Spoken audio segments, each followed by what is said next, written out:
l'Europe sociale, c'est peut-être, ou ce n'est peut-être qu'un slogan. En tout cas, ça fait effectivement quelques années qu'on en entend parler.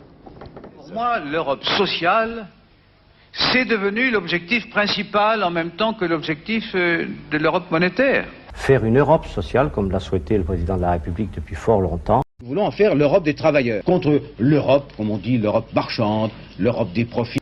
L'Europe du progrès social, c'est pas quelque chose d'abstrait. De construire l'Europe qui devrait être plus sociale qu'aujourd'hui. Et c'est pour ça qu'il faut faire l'Europe sociale. Moi, je considère que l'Europe sociale, c'est l'Europe de l'emploi et pas l'Europe de l'assistance. Des normes, et notamment au plan social. On doit se fixer une série de critères de convergence sociaux. La priorité, c'est l'Europe sociale.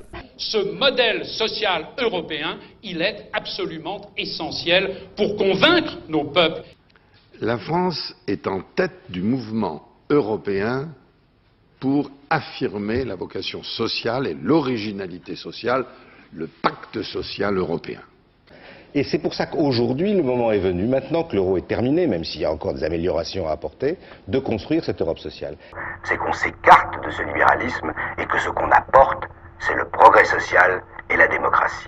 C'est avant tout exiger une Europe sociale. Qui retrouve le chemin du progrès social. On a besoin d'une Europe aussi qui soit plus solidaire, parce que il faut davantage de justice et de justice sociale. Mais il doit y avoir aussi une dimension sociale, avec une coordination des politiques sociales. Une Europe du progrès social et non de la casse sociale. L'Europe n'est pas sociale. Faisons l'Europe plus sociale. Une Europe sociale. D'une Europe sociale. Et d'organiser le serpent social européen. Et au centre de ce que fut notre conversation, se situait l'Europe sociale. Les 60 ans écoulés ont prouvé qu'il est impossible de modifier substantiellement les traités européens. Et comme je suis honnête, je ne vous propose donc pas de les renégocier, je ne vous promets pas une autre Europe, je vous propose d'entamer immédiatement la procédure de sortie de l'Union européenne, de l'euro et de l'OTAN.